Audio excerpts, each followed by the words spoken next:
Seamus missed Cabbage Patch Kids.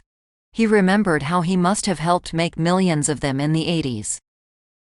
Back when every kid would get up at the crack of dawn to look under the tree for the newest deliveries from Xavier Roberts' mythical Cabbage Patch.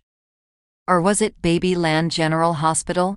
Seamus could never recall all the wondrous aspects of the Cabbage Patch mythos, although he remembered being quite fond of it. Those were the days when toys were made that opened a child's imagination, toys that unlocked a certain something in a little boy's eyes or a little girl's heart that couldn't truly be touched upon by anything else. Those were the days indeed. Nowadays, Skylanders. Nothing but Skylanders. Seamus grimaced as he picked up the small, unfinished figurine on the conveyor belt that slowly puttered past him. Even though he had followed the schematics perfectly so far, he still wasn't sure exactly what the Blitzen it was supposed to be. Some kind of blue fuzzball, holding a fish, or a bottle, or something. Seamus scoffed as he took a thin brush and began to paint what he tentatively assumed were its ears. Ever since these plastic hellions went on the market, they'd been a pain in Seamus's jingly boots. Not only did he have to mold and paint the little buggers with ridiculous detail, he had to configure the base so that it would read right on that stupid light portal thing. One little bit out of place, and he'd wind up with a pay cut faster than you can say Wenceslas. And their construction wasn't even half of what was cheesing Seamus off.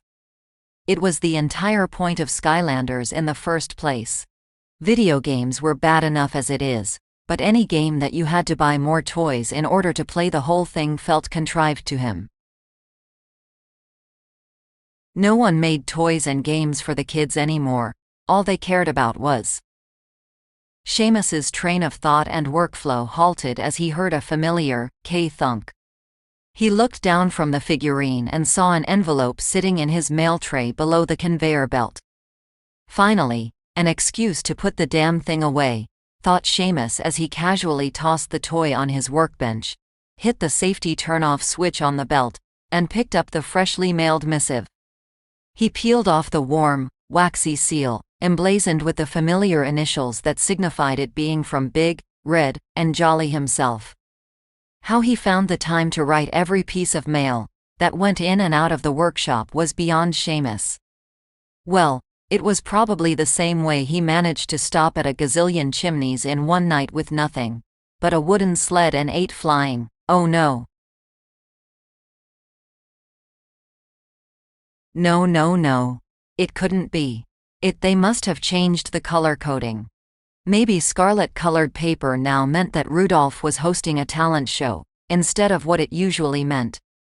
Seamus's hands trembled as he slowly unfolded and read the letter, wishing with all of his might that it wasn't going to be what he thought it was.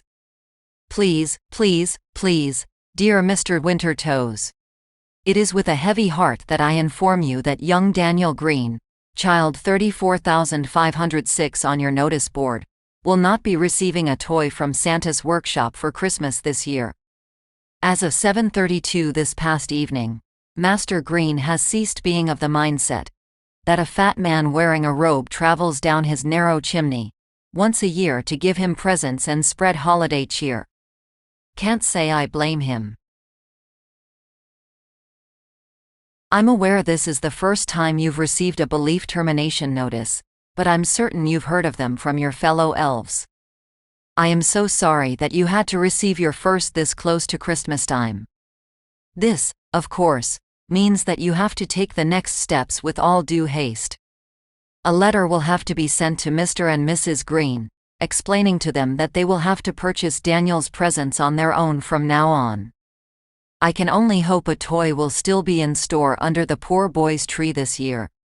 Following that, all that remains is removing his card from your notice board, and ceasing work on any toys that were to be delivered to him.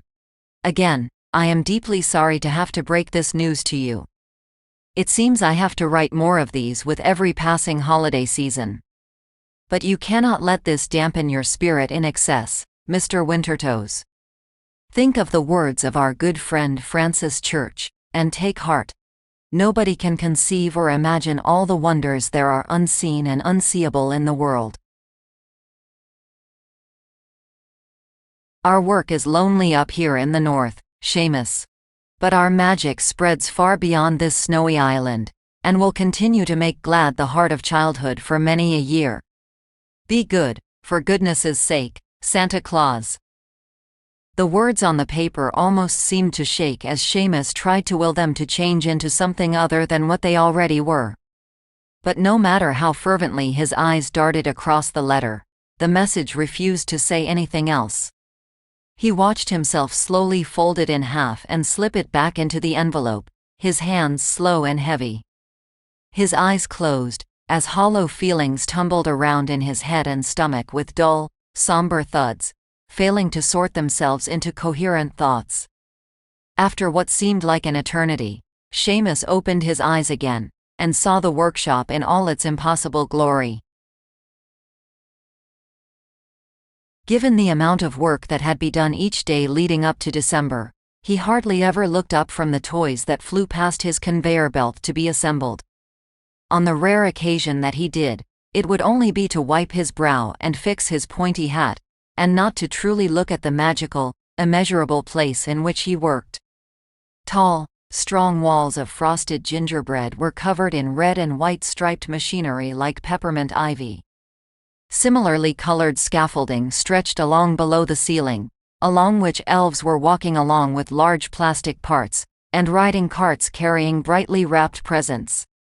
Sloped windows let in an otherworldly blue light, and a view of light snow falling outdoors. Truly, a more magical place had never existed. Seamus gave an overwhelmed sigh. If only the kids could really see. If only they didn't have to just believe. Why did this most wondrous of places have to remain unseen and unseeable? Sure, it would mean a lot more work for him and the other elves, but think of the enchantment in a child's eyes now. Anyone's eyes upon being met with such a miracle? Finding no answers, Seamus's eyes drifted to the erstwhile Skylander on his workbench.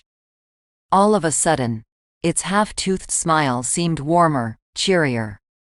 It almost carried that same joy as a piece of string stitched onto the face of a Cabbage Patch Kid from the glory days.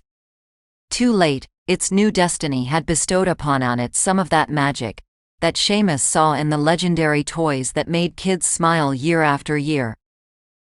Seamus straightened his suspenders and turned on his conveyor belt again.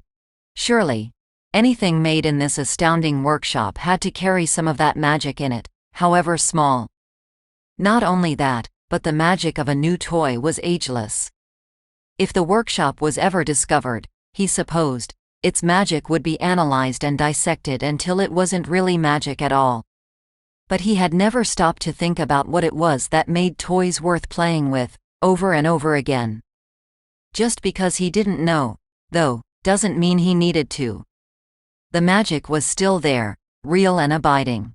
It was always there. This content is Creative Commons. Relevant attribution can be found in the description.